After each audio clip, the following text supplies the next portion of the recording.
Le geste lent et délicat de ce charpentier qui, avec sa longue hachette, détache des copeaux aussi fins que des pétales, atteste la maîtrise exceptionnelle à laquelle parviennent certains ouvriers roidais.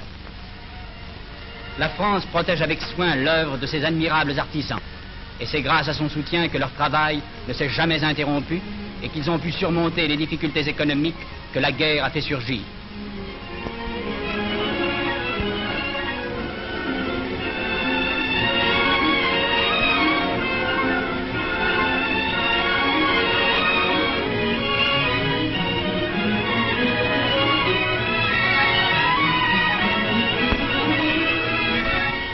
La goélette inachevée semble le calice épanoui d'une fleur géante où butinent les insectes industrieux.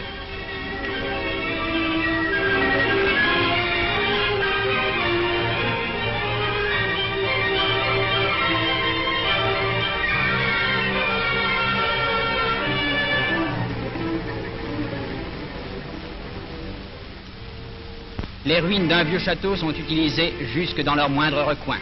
La majeure partie a été transformée en chantier. On y trouve aussi des ateliers d'artisans de toutes sortes.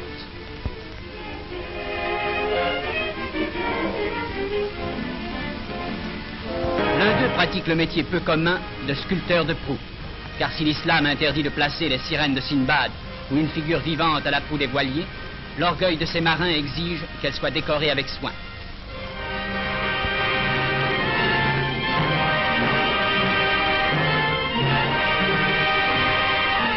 Le menuisier, dans le travail de précision qu'est la fabrication d'une poulie, n'emploie aucune machine. C'est le cas d'ailleurs de tous les artisans de Roide. Les rudimentaires instruments dont ils se servent, c'est eux qui les ont fabriqués, comme on fabrique à Roide la plupart des outils nécessaires aux différents métiers. Avant de devenir une aide efficace pour un menuisier ébéniste, les pieds doivent subir un entraînement sérieux.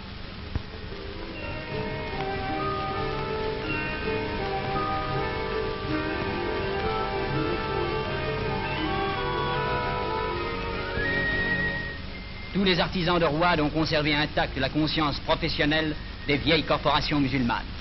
Pour eux, le travail n'est pas séparé de la vie, mais il est la vie elle-même.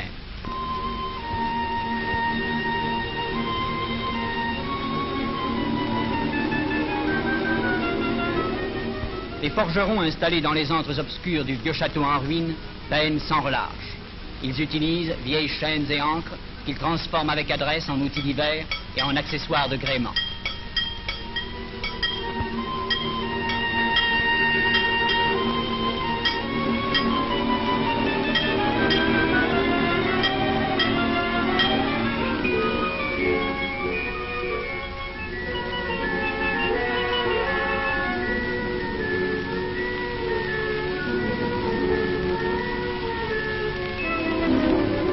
La fabrication des cordages se fait sur l'espace non bâti de l'île, laissé libre par les chantiers. La première opération consiste à préparer les torons. Une fois ceux-ci prêts, on les fixe dans une torsadeuse qui les tord vigoureusement.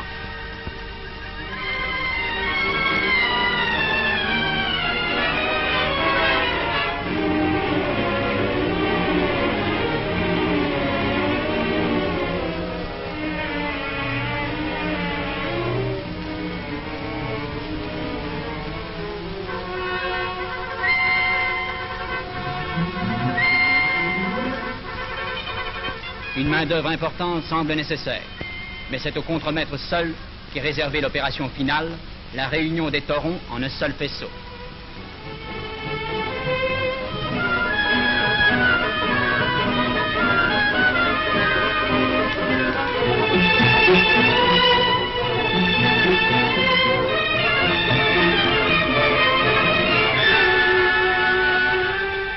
C'est que dans un voilier, tout est affaire de cordage et de câble.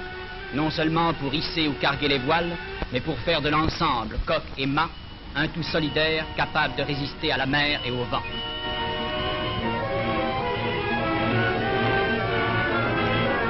L'oisiveté est inconnue de ces marins rudes et énergiques, et dans l'intervalle de 2 expéditions en mer, ils fabriquent, réparent eux-mêmes les filets nécessaires à la prochaine campagne de paix.